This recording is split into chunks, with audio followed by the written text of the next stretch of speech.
just scrolling through the past year here. Mm-hmm. I took a little bit of notes because we've done a year now. Is it a year since we did the first one with talking about buying equipment? Yeah, that's a year plus. So Mhm. I'm thinking we've done a full season of hunting. Yeah. We've done a full season both with the spring buck and the fall and winter season, 24-25. I thought it was maybe overdue to do a little bit of a recap and a full season review. Definitely. And I think maybe we can finish off whether this is something that we want to keep doing. Just end up with a mic drop, and it's been a busy year for both of us on all fronts. On all fronts. But we've gotten some good hunts in. Yeah, and I think everyone can relate. There's a lot of stuff going on in everyone's life. Yeah. But we try to carve out a little room for our hobbies. Definitely. And I think actually, for me at least, having this little podcast hobby side gig helps me get more out there. It has had a positive effect on both me getting out, but especially practicing actually, and spending time out in the woods when it's not hunting season, but practicing getting up. That's actually one of the things I have written down here is to practice, so you are not making the rookie mistakes on the first day on the premiere day of hunting, but you're making it beforehand. Yeah, that has been really good, dialing in your gear and getting ready for that. And I think one of the things, and I might be just jumping to conclusions, but one of the things, it is so flexible with the saddle, right? Carry your sticks, you can go up everywhere. But it also means that you feel like trying a new tree every time you get down there. Yes. At least that's how I felt. I've been, I didn't get something last time. Maybe I should try this tree. Well, normally you would just sit in a Hochsitz or something like that, or something else, and it would be the same place, not just for a season, but for 5 years or 6 years or whatever. And I know it's different. It's if it's set up for a rifle, right? Because it's set up watching a larger area. But at least you feel like you want to try something new every time. And I think what I did at the end of the season, where I wanted to get some hunts in January, I put up my sticks. I was down at the one of the places I go hunt, which is quite close to home, and which is between home and work, right? And like I was down there, and I was like, I'm probably going in the weekend, and I think this was like a Tuesday afternoon or something like that. I want to go down here in the weekend as well, and that's where I shot right over the back of a roe deer. And afterwards missed a fox. So that was a terrible day. I almost just jumped out of the tree, cut the lines, and just landed on my head. Never mind. Don't want to do this anymore. But and I was like, this is a good place. I'm just going to leave the sticks in the platform here. And it meant that I think Thursday afternoon, I actually have like 45 minutes maybe from I arrived down there until the sun sets. I would never have done. I might have done that with a rifle, go up and get the last, say, 45 minutes or an hour or something. But with bow and setting everything up, would be like, no, that's not gonna be doable. But because it was there, it was just like this couple of minutes, or I was up there with the saddle. So I think one of the things I at least conclude from this first season is the flexibility. Yes, the possibility of moving it into another place than where I go hunt is primarily set up for rifle hunting. So getting your setup somewhere else and in a different and more close encounter setup. But this shooting position, shooting from a saddle, it's just really, really cool. It's just it works, and it's a great place to. It's a great way to be there, and you just I feel completely free, even though I'm tied to a tree. But it's a different feeling than sitting up in a Hochsitz or something like that. It's just But I think for the season, next season, I might be more saying, okay, I want to dial in on a couple of places and then move my stuff around, but try and focus more instead of just trying a different tree every time I get down there. Yeah, I think we've hunted a couple of different places, and I think these saddles are designed for whitetail hunting in a lot of oaky places. Mm. In the US, and you have a lot of oaky places in your hunting spot. Yeah. If you don't have that, the story is a little bit the same. First of all, you need to find a place where the animals are, so intersections or wallows or stuff like that, where the animal frequent. And when you find that, find those trees that are either already suitable, or when you are out there practicing off season, get out there and make your trees ready for you. Because my premiere morning for the red deer, I ended up in a place where I didn't want to be because of other hunters and so on. Everyone knows that, and I had to chop down half a tree to get into position, and that was a struggle. So because you as a saddle hunter, you and that maybe don't have that nice oaky hunting spot with nice tall suitable sized trees that are not too big and not too small and all of that, nice and straight. They need a little bit more preparation to be ready, or a little bit more searching to find the combination of a good spot with a good tree. So it's not given, but you can find a lot of spots. Yeah, but also the undergrowth, right? So especially when coming into buck season in the May and June and July, right, where the undergrowth gets quite thick, and you're like, oh, this is a great tree, and it seems quite open. And then when you get up, you're like, I can't see shit. I have like a small hole over there, and then I have a small hole over there. And I had one time where I was like, I'm up here, I'm really, really well situated, but I have to climb down and take that tree down and to cut a couple of branches over there because I can't see anything. As soon as you get 4.5 meters up, it's just everything just looks completely different, right? Because the angles are different. So trying to find a couple of places and get like you do with everything else. It's just normally you would put up a ladder or hook sits or something like that. And when you put that up, that's a lot of work. It's a 2-man job, and you come down there with a trailer and strap it to the tree, and it takes some time.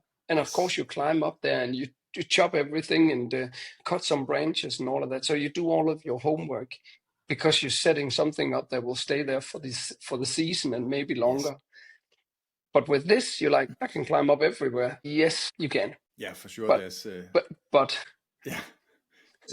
That's I think, and maybe even because you're absolutely right, getting up there and having that mental picture of your view from up there, but even taking it back to deciding what side of the tree to put your steps on, your climbing sticks on. Yes. So that when you get up to where the platform goes, you are in the right position. Yes. And I've been doing it for a year, and only now I'm sort of getting into that mindset of deciding how I want to point down on the ground and standing there and looking, and this is where I want to be able to shoot. So I stand there and then I put on my stick onto the tree, because then I know that when I get up there, this is the line I want to stand in. So I need my stick to be here. That has taken me a long time. I've cursed myself out many times getting up there. And, wait, doesn't this work is with this the is wind. Not right. I can't see anything. Exactly. It's leaning, and I'm falling a little bit to the wrong side. I actually did the place where I ended up leaving my sticks. I actually climbed the first time I climbed up there. I climbed up and I was like, "This is the exact right way." I came up and I was like, "It's the wrong side of the tree. It needs to be like 90 degrees over." So I put my lineman's rope back on, left the tether, climbed down onto the top sticks, took the platform loose, turned it around the tree, right, and kind of climbed up on the side of it because I was like, you just have to change it. But you figure that out. Yeah, exactly. I have a mania about getting as high up as possible, but I actually think something I'm gonna work on next season will be to have the tops of my steps of the top stick, having that in line with the platform. If there's gonna be another season. In order to have that Yeah, have further movement around the tree. And advertising alert. That's where these Bullman steps potentially comes into play. I've tried them once, and the ones that with that Bogear shop kindly lended us, and where I still need to do a review. I've used them once, and I think that's what they can be used for. You can at least, it feels a bit uncomfortable being on the very far, standing on the side of your platform. Because you feel like it could slide away, but having a Bullman step or two that helps. And I've actually thought at least my platform sits with quite a massive, what do you call that? Yeah, not a ratchet strap, but a strap. Yeah, a strap, and maybe it would make sense just to put a couple of Bullman steps on that, because then you always have it. And you don't have to have an extra line and tighten those on. Mm-hmm. It's just one thing that comes up with your platform, tied around, and you have 2 steps on either side, which can help you in that situation where the deer just comes up in some fucked up way that you haven't thought of, and you need to be on the side of the other side of the tree. That's something that I'm gonna try and play around with. If you do another season, I'm gonna play around with it anyways. All right. But yeah, I think that's some of the main learnings from my side. I've actually, I was just gonna say one. I think my absolute top hot tip, if someone wants to get into this, is knee pads. But I know that we hunt a little bit differently out of the saddle, you and I, because you stand up all the time and I shift around a lot. Maybe that's why I haven't shot anything yet. Yeah. Well, I'm not quiet as a ninja. I'm not quiet, but I'm not still as a ninja up there. I also move around, but I also use knee pads. I acquired a pair of Sitka pants this later last season, which has these integrated ones. Yeah, okay. Before that, I had some really cheap ones, kind of garden ones that I could put out, but they were a bit uncomfortable. But I think, yes, knee pads, it's a definite, because it allows you to lean in a different way up against the tree. Definitely. Yeah, that has really that, and I would also say the recliner for us taller guys. At least these straps that you can have around under your armpits, that you can rest a little bit your. The one that you haven't lended to me yet. The one we have a test on it. I tested it on our trip to Anholt, and I ended up just buying it outright because I was never gonna do it without that again. That's especially if you're doing the longer sits. If you have those 45 minutes, never mind. But for the longer sits, for me, an absolute game changer. Yeah, for sure. Definitely. Compared to how little space it takes up, it's just... Yes. Yeah, and you can use all sorts of stuff. It doesn't have to be anything fancy, just something if you have something, even string or some whatever, you can use it. And I would say yes, and that's why I'm saying yes, it is really, really comfortable to have that. But you can't just use anything, because I had just one of the straps that I strap around. It's kind of utility strap or whatever that I strap around the tree to put things on. I had an extra one of them, so I took that and clipped it into my carabiner and took it around. I was like, oh, that is amazing. I need one of those. And then after a while, I was like, okay, it's not that amazing when it's kind of very thin and not bolstered. Or I was like, this is not nice. And it didn't kind of, the way it didn't turn very well. But having that something to lean on your upper body, that's definitely a good thing. I don't know how long. I haven't done really long sits. No, I don't think any of us have done not really long ones, but I've done like a 3 or 4 hour or something like that, but not kind of a very, very long one. I think 3 or 4 hours in a tree is that is That's wild. I think 4 hours then. Yeah, especially in if Danish roe deer buck season, an all-day sit is from 4:30 in the morning till 10 p.m. 10 p.m. in the Yeah, morning. that's a long one. But recliner is a good thing. All right, so that's a little bit of our journey in equipment. What about hunting highlights, Rasmus? I think you've had a few. I've had a few. So that was not in a saddle, but I shot the buck on Sejø with the bow last year in May on not opening, but I think the day after opening day. It was really, really cool. That was a good hunt. It's in there. It's in Danish, but it's called the Buck Whisperer because I was whispering the entire podcast, which maybe sounds a bit corny. But that was a really, really cool trip.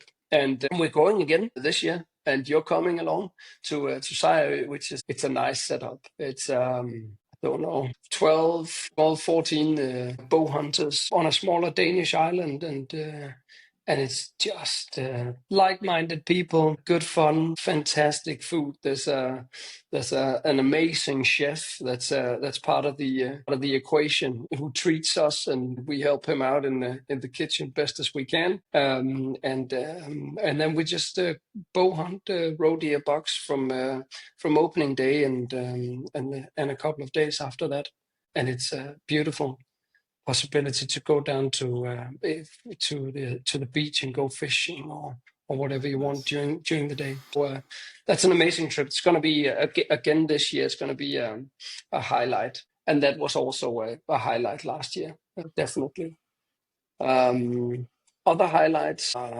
In between, to stay with you, you had a highlight of Anholt with a little low light, maybe. Yeah, that was a little low light. Maybe a learning. That was when I derailed my bow. That was not good. Don't let go of your string. That's a painful lesson. And I haven't figured out a portable bow press yet. Yeah, I'm just gonna try not to derail my strings this year. I think that's aim number one.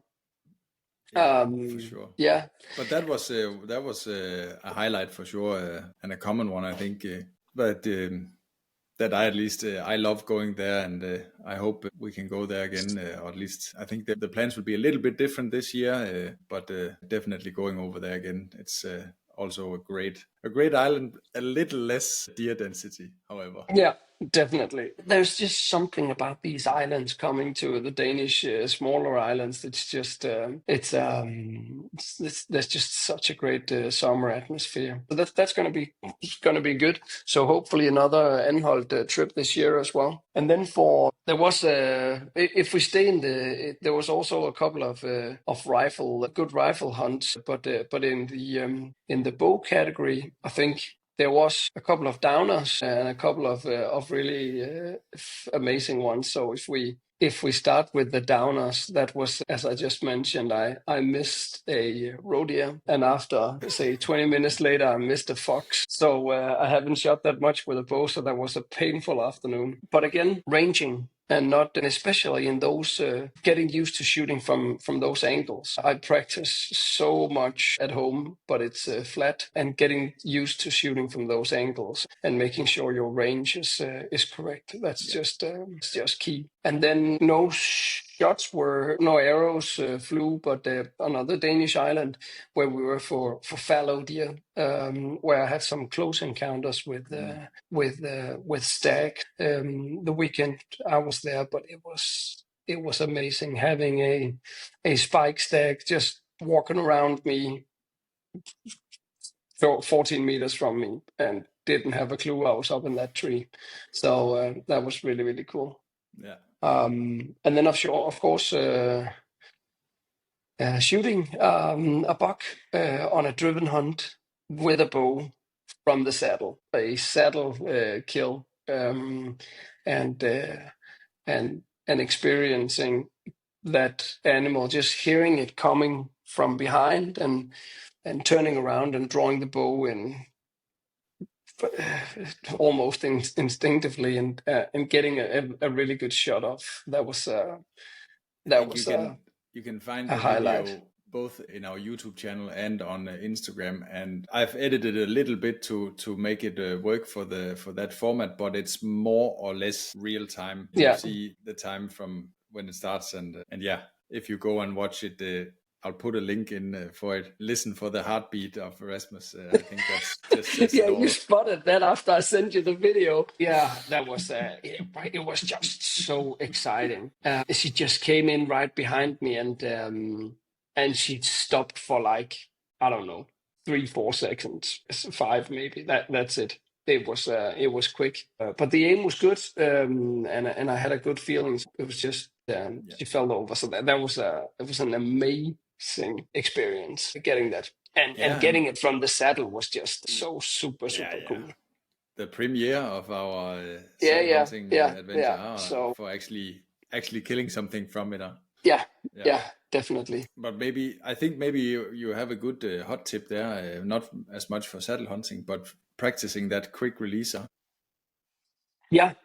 It was one of my good friends who has a bow shop here in Denmark, Bowgear in Silkeborg, Thomas. And when I just started shooting with a bow, I came out there and I was really proud that that my aim was really good, and I took ages aiming every time. And then he was like, "Yeah, that's really really good. Now we're gonna do something. So you draw, and as soon as you're at full draw, I'm going to count to 6. And before I say 6, you have to let the arrow go." And my aim just went from this to this because, like, wow, that is quick. And then I've just spent a lot of time also bringing that down, picking the bow up from nothing and just being 1, 2, 3, 4, and then letting go on 4 and seeing how fast can you get up and fall down on the target, or depending on how you come up. So seeing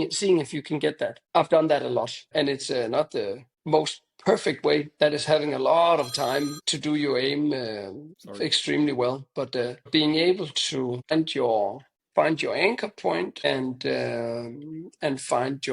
settle your aim quickly. Yeah, that was key to me. I think that exercise made that possible. Yeah, for sure. Mm. The opportunity is only there when it's there, and you need to. Sometimes you need to be quick to capitalize on it. Yeah.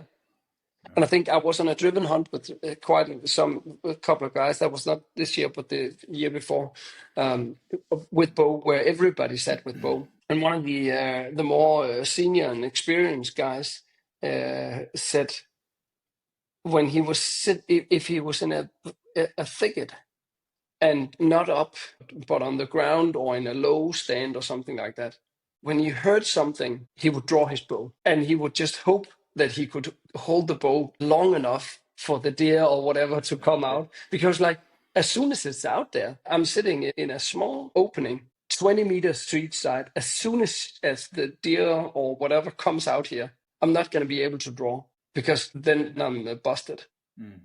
So as soon as he heard something in the forest, he was up, full draw, and just waiting. And if it's a driven hunt, the animals are also moving maybe a bit more than if you're just sitting there on a stalk, right? That's not a bad idea. I hadn't thought of that. Tips. I haven't. It's not my own, but I'm glad to share them. Yeah, for sure. I think that's why we are here. Yes, exactly. I think I've also struggled a little bit with backpacks. I think your sturdy setup, I'm a little bit envious, at least for walking in and out, because getting my sticks and the platform to sit in a way where it's both secured well and not rattling and so on. I've really struggled with that, and I'm still not happy. However, I'm really happy with the backpack I have now when I'm up in the tree, because it has for me the right amount of pockets. It has the right angle for access, and I hate to say it, but it's like a €40 300 kroner Miltech. Ridiculous. I would never normally buy something, but I had to try this because it had the molly that I could do something with, and it had all these the setup of the pockets, and the setup is really good.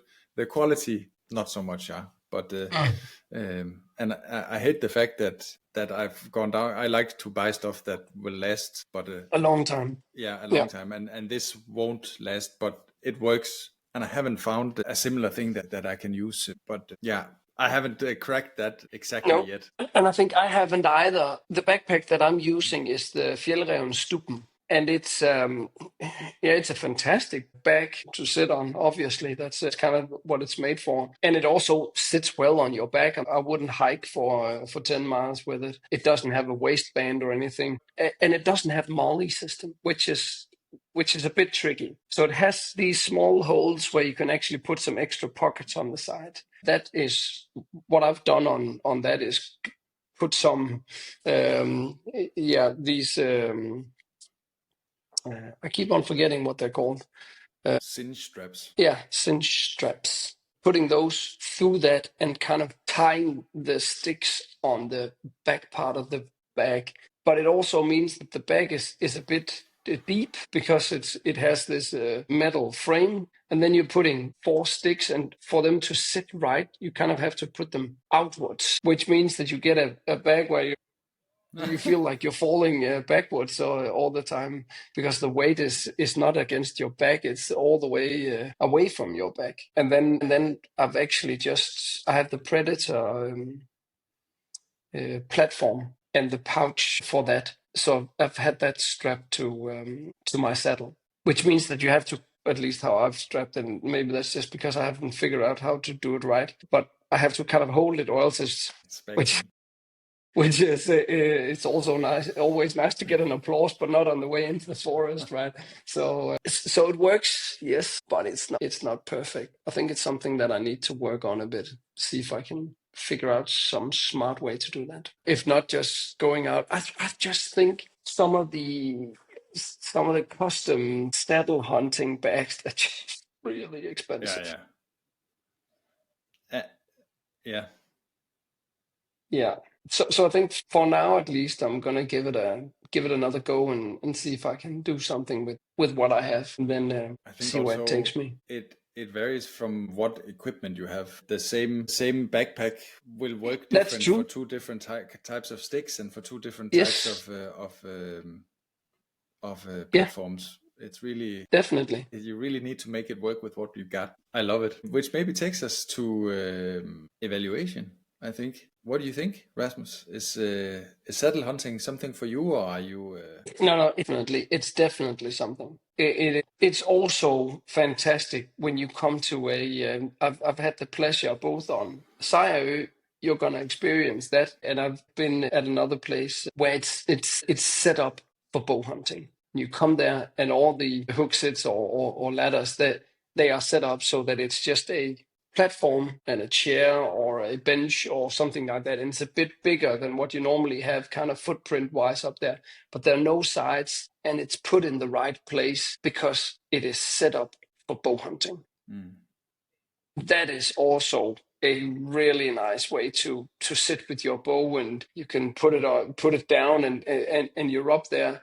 And it works really well in, at least on one of the places we go, there's not that many big trees, so saddle hunting would be difficult there. And then having those setups, that's also really, really nice when you're sitting with a bow. But if you hunt in a place that is where you share the hunt with a lot of rifle hunters, for example, so it's set up for driven hunt. So all the places that you have are set up for saddle rifle hunt with ordinary hooksets. Then the saddle is just your best friend. And I will add to that, because I think in 95% of hunts you get involved with in Denmark will be rifle, when you're talking deers and so on, will be rifle minded. But that doesn't mean that there are not places in the hooksets or the ladders or so on that aren't right but then the ladder itself is constricting for you to exactly be able to shoot it. But I experimented and have another hot tip with using the existing ladder that is already there instead of your sticks, and then mounting your platform and saddle above that. Yes. Similar to what you said before about leaving your sticks there, it can also be really good for if you just have a short dash and you want to get quickly into the woods, but still want to use your saddle. Use an existing ladder. And then you are quickly up there in your platform and on your saddle. Yeah, that's a really, really good point. Yeah, it works. And also for the driven hunts where you maybe don't have the time for it, but you still want to get up there and have the freedom of the saddle. Extremely good and extremely quick. So hot tip from my side. I'm gonna be doing that. If you're doing it. If you're doing we it. Are continuing but and that's a really good point, because it's a really, really good way to get the flexibility and freedom when shooting the bow, and that provides you the lift up there. Definitely. Yeah, definitely. Definitely doing another season with the saddler. Definitely. And what about you, Anders? What about you? I've sold all my equipment. So now you're just going to be editing. I'll just edit all your kill shots. Oh yeah, highlight. Mauritius was also okay. Yeah. That was also fun to edit. Yeah. No, that was also it's been an exciting shooting three different animals. That was. I can only say go watch the episodes. Yes, do that. I've only edited it, but I think they're pretty cool. Yeah, they are. So and you sold all your gear, but I know you haven't sold your bow. Still have my bow, and I have my finger on the trigger for buying something new. I have a lot of saddle plans for next year, so my only trouble is I can't figure out what to buy. I can't figure out whether to. I can't figure out whether to test out the grid package. Mm-hmm. The sort of affordable version of the tethered section, which a lot of people say it's really nice. I've tested the sticks. I thought mostly they were really, really good. I had some small issues with them, but or to go the other way and for the gram or for the channel, buy the top of the line stuff and see whether it really makes a difference. The new stuff. I think, is it called Tethered Lockdown? Yeah, I think so. Yeah.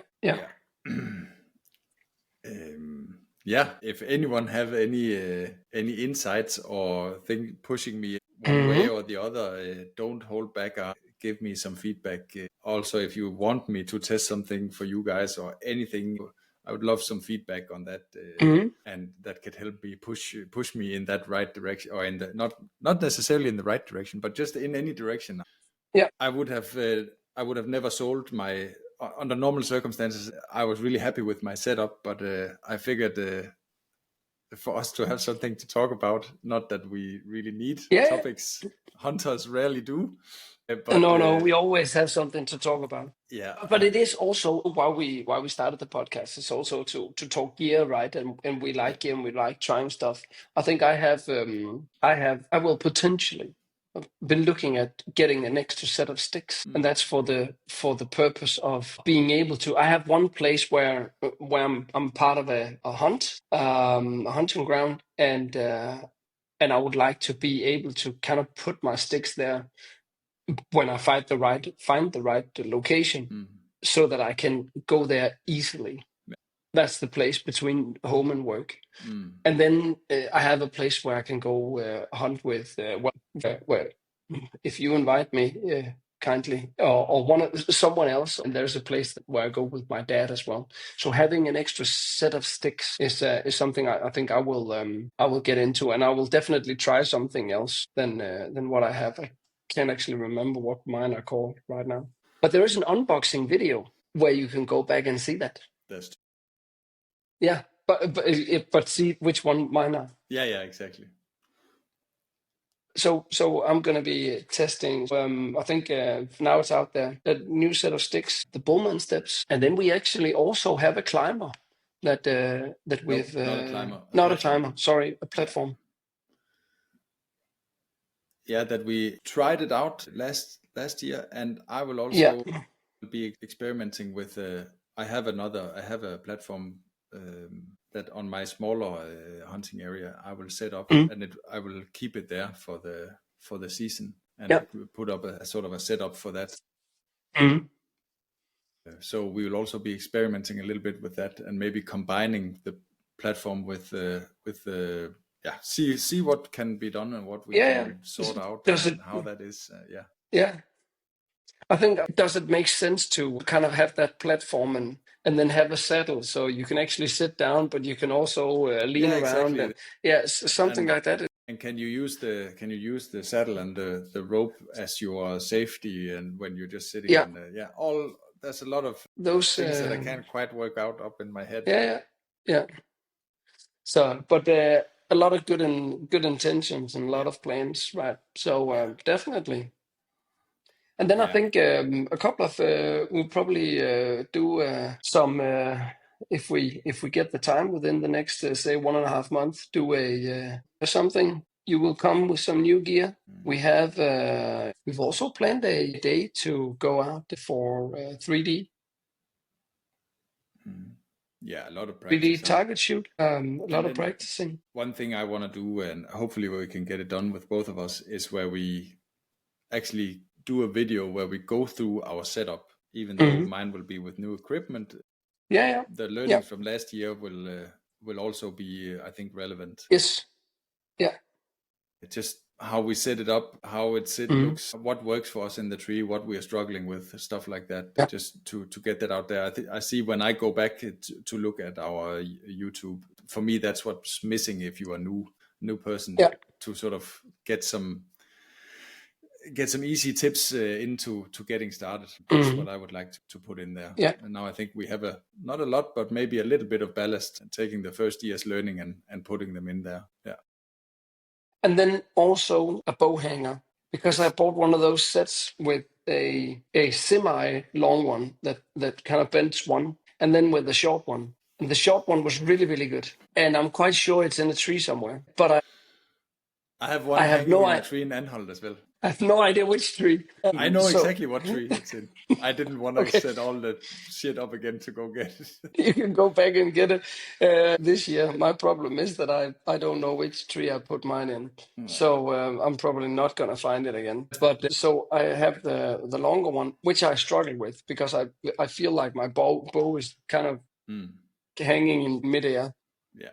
So I'm also going to have to look into that. Yeah. I'm quite happy with my setup, but I think that's some of the stuff we should look at for our setup. Yeah, I got tired of drilling holes in trees, and you scratch it and do a little bit of superficial damage to the trees with the sticks and the saddle, not the saddle, the platform. But with these kinds of appendages, you actually drill into a hole. And I found a setup that works really well, where you are not inflicting damage directly into through the bark. We'll get back on that. I think good plans, good times ahead. Definitely. What do we say? Today is around the end of March. End of March, yeah. 1.5 months. We have April, and then half of May, then the roe deer buck season starts in Denmark. Yes. Highlight for many Danish hunters. Early mornings, late evenings. Early mornings, late evenings, sleeping during the day. And we're going to an island. Maybe we should actually bring some spear guns and gear for that. That's a combination that could be good over there as well. Yes, let's do it. We'll do it. All right. Oh. Okay. Almost an hour, Rasmus. I think we should wrap it up. Yeah, probably cut some of it away. Maybe some of the Some, definitely. And maybe we can just wrap it up in Danish without recording afterwards. That's all right. Until next time.